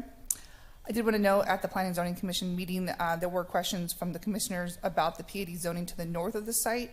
The PAD calls for single-family duplex-type product along Gila Bend Highway and courtyard homes along Burris, with some additional commercial along the highway as well. This was zoned to PAD in 2006, and the site does not have certificate of assured water supply, so it's uncertain how this will be developed in the future. And also, there is existing residential Western Manor at the northeast corner of Gila Bend Highway. And also per our general plan, the Gila Bend Highway is considered a gateway to the community. So with that, staff has included conditions of record to ensure compatibility and to address aesthetics along the highway. And during the site plan process, there is additional opportunity to ensure that development is compatible. Regarding the stakeholder process, the applicant and staff met all the requirements, including a pre-scoping letter that was sent out in October of last year. I did not receive any comments or inquiries regarding this request. And the Planning and Zoning Commission voted 7-0 to forward a recommendation of approval to City Council for a zone change from B4, Community Services, to I2, General Industrial, with the following conditions of record. I'm happy to answer any questions the council may have. Any questions, comments? Doesn't look like it, Jacqueline. So if we can, this is a public hearing, so if there's anyone that would like to speak, it looks like I do have a speaker card. And is it Jessia? Oh, okay. I'm just the applicant if you have questions. You're the applicant. Okay, if there's any questions, the applicant's here. Any questions, comments? No? I guess not. Thank you. Thank you for being here. Anyone else? We'll go ahead and close the public hearing, and if we can get an ordinance number. Ordinance number 1178.474, an ordinance of the Council of the City of Casa Grande, Arizona, amending zoning ordinance number 1178 and its subsequent amendments by changing the zoning from Community Services B4 to General Industrial I2 on property generally located to the southwest corner of Gila Bend Highway and Burris Road, Casa Grande, Arizona. Mayor Fitzgibbons, I move approval of ordinance number 1178.474 as presented. Second. Okay, there's been a motion and a second. Is there any further discussion? Okay, if we can get a roll call vote, please. Councilmember Ramo? Yes. Councilmember Dugan? Yes. Councilmember Edwards? Yes. Councilmember Huddleston? Yes. Councilmember Herman? Yes. Mayor Pro Tem P. Dillon? Yes. Mayor Fitzgibbons? Yes. Motion carries. Thank you. And last one, item L4.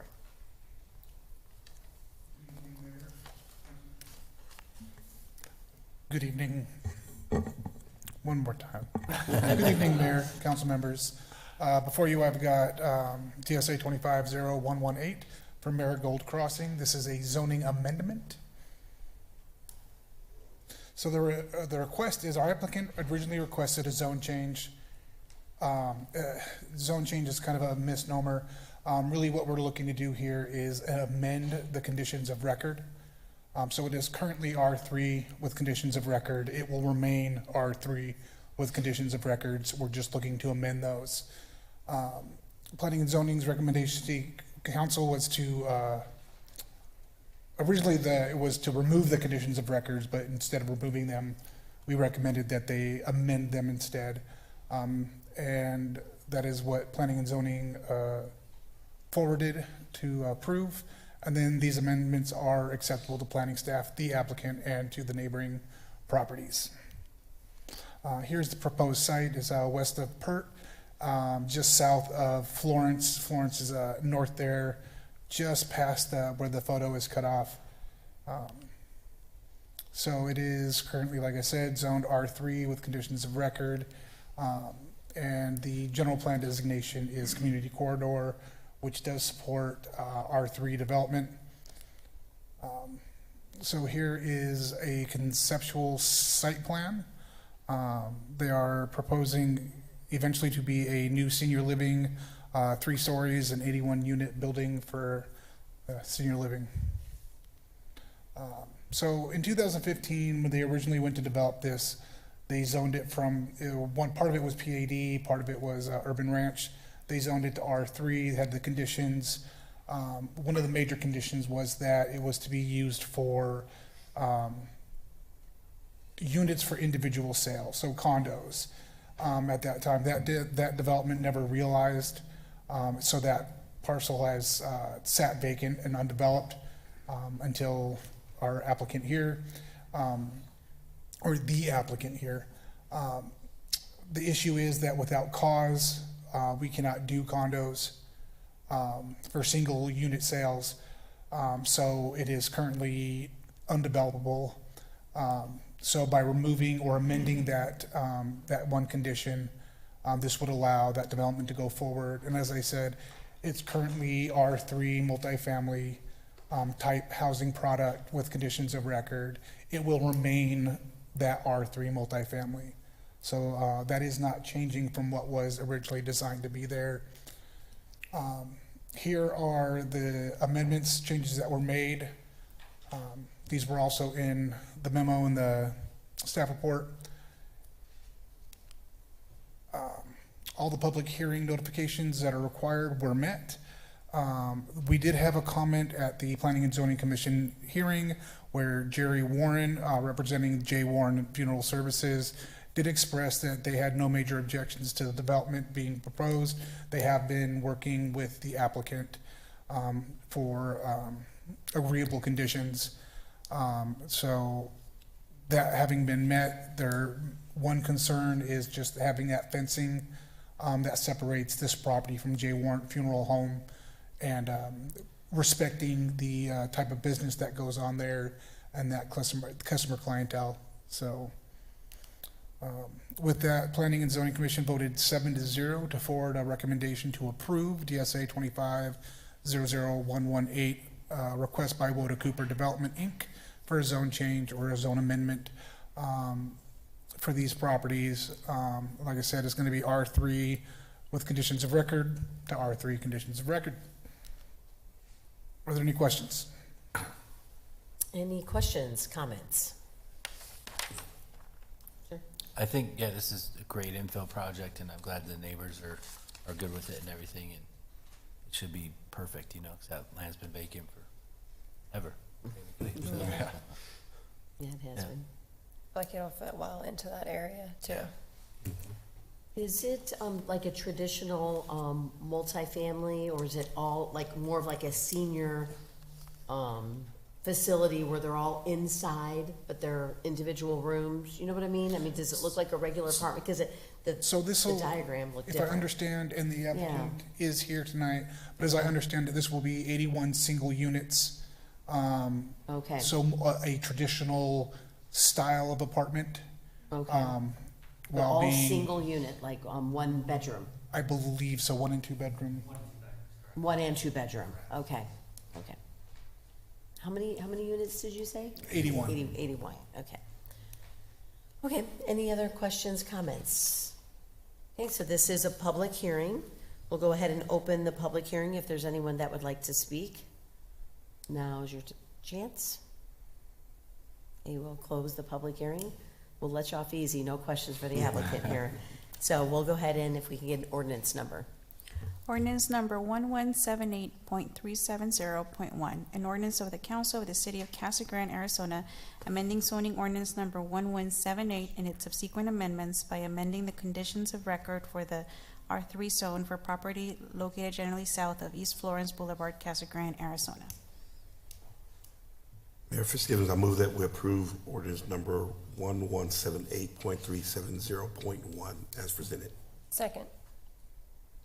Okay, there's been a motion and a second. Is there any further discussion? Okay, if we can get a roll call vote, please. Adriana? Councilmember Romo? Yes. Councilmember Dugan? Yes. Councilmember Edwards? Yes. Councilmember Huddleston? Yes. Councilmember Herman? Yes. Mayor Pro Tempe Dillon? Yes. Mayor Fitzgibbons? Yes, Motion carries. thank you. Thank you. Okay, I know we have an executive session. Before we go into that, we'll go ahead and start with any council reports. So, how about Sean, if we start with you? No reports. You guys are probably gonna cover everything I wanted to cover and do a better job at it, so no reports today from me. Okay, thank you. No report, thank you. Ed? No reports. I know, wow, see, it's good, we were all on vacation, we all didn't do anything. I have reports. No, just, I get to serve, as I mentioned earlier, on the Tourism Advisory Group, and that organization has purchased a very powerful tool that gives us data and metrics on who's coming to events, so we can, like, the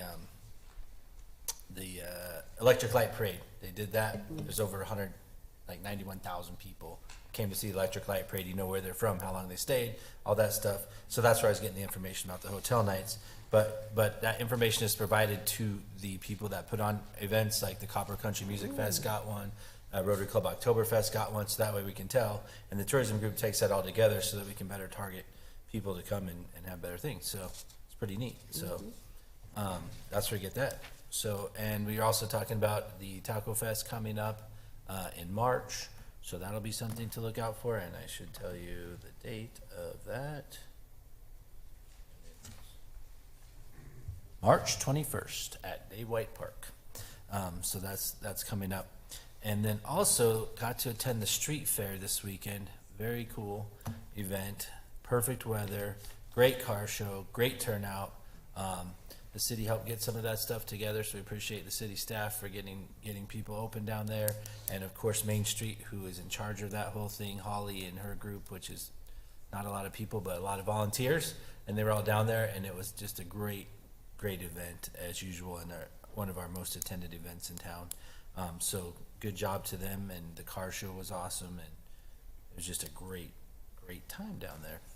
So Great weather.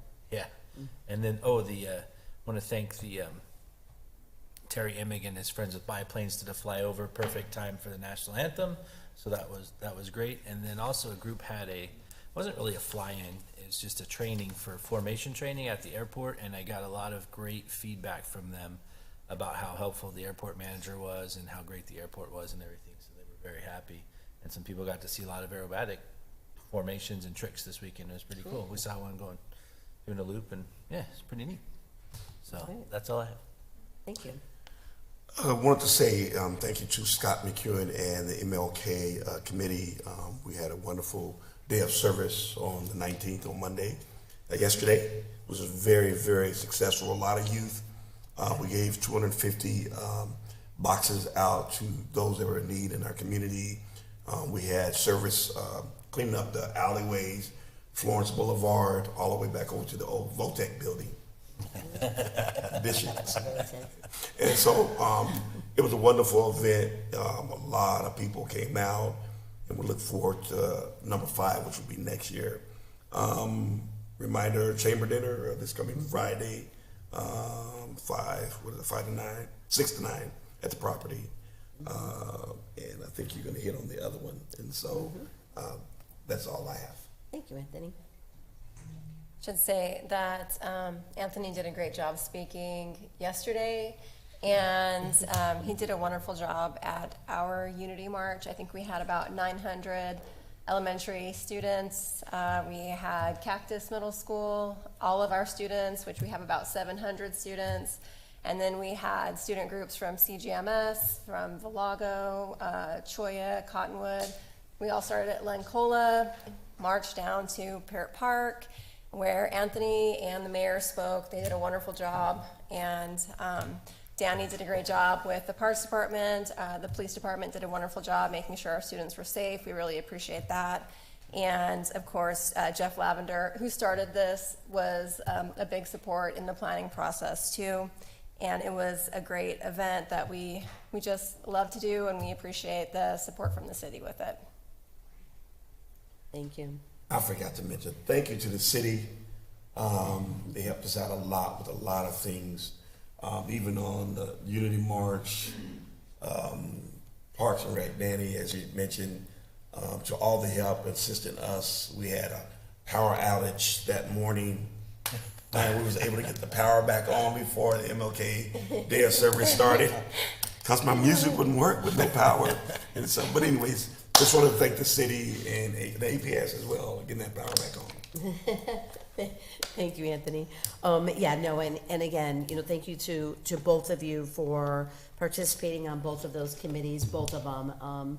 Councilmember Romo did a great job that just having all those youth there and the signs and the energy and the speeches, were great, having the little kids. And then yesterday to have our high school students there as well as a lot of our community members. That event is growing every year, and so thank you to, of course, Scott that started it, but the whole committee and the city, because I know we have dedicated staff that are there on their days off and working to make this a great event. But, it's so nice to, to have our young people, when we have a 3-day weekend, and I'm guilty of it, you think, yay, 3-day weekend. Don't really care about what that day is, but it's good to reflect on what we're celebrating. And that's what I loved about it. And especially yesterday, because it was actually Martin Luther King Day. This is why you're off school, you're off work. And we were able to remember, his legacy and service and what it's about, serving the community and serving others. And so thank you for your inspirational words, Anthony. We're always in awe every time he talks. But literally, it was really good. And there were so many kids that came up after that were so excited. And especially for those freshmen that came, and they're like, do we do this? Do we get to do this every year? They were really excited. So thank you to all those people that put that together. So as you guys know, the legislator started. They're booming here. I think the first day it was 300 bills, and I think they're up to 1,000 now. And so we're going to start getting updates. Rob, has been really active in participating in the calls and finding out what's going on. So we'll keep everyone up to date on what's happening, as we move through this long session. So we'll be hearing more. We today, I've been meeting with our legislators, our representatives here, and I met with Senator Kelly today. There was actually several of us. So he was in Phoenix and met with several business leaders and community leaders, and so it was really good getting his perspective on what's going on and priorities, which many of the priorities are our priorities. Public safety, he says, is number one, for him, and so they're going to try to dedicate more funding to public safety in communities. Infrastructure, and so I was able to talk to him just briefly after and talked about our infrastructure needs with the amount of growth that's going on in our city. So definitely, picked his brain there for a second and going to follow up and meet with him in the future. So, we're just, still want to make sure that we're in their, space and letting them not forget who we are here in the city of Casa Grande. So, and if you can all mark your calendars for our State of the City, there's a lot of State of the Cities coming up, and I'll go ahead and share with all of you if anyone wants to go to any of the other cities. All of our surrounding communities are going to have these events in February and March. So if anyone, I can definitely share those dates with you. But ours is going to be March 4th for those of you that are here. Please mark your calendars, and we're doing an evening event this year, so we can make sure we're giving people the opportunity that can't get away from work to attend this event. So I think it's 5:15, and it's going to be at Casa Grande Union High School, so please mark your calendar. Hope you can join us. So with that, we'll go ahead and end this meeting and go into executive session. Do I need a motion? I need a motion to go into executive session. So moved. Second. All those in favor, please signify by saying aye. Aye. Any opposed? Okay. And thank you, everyone, for coming.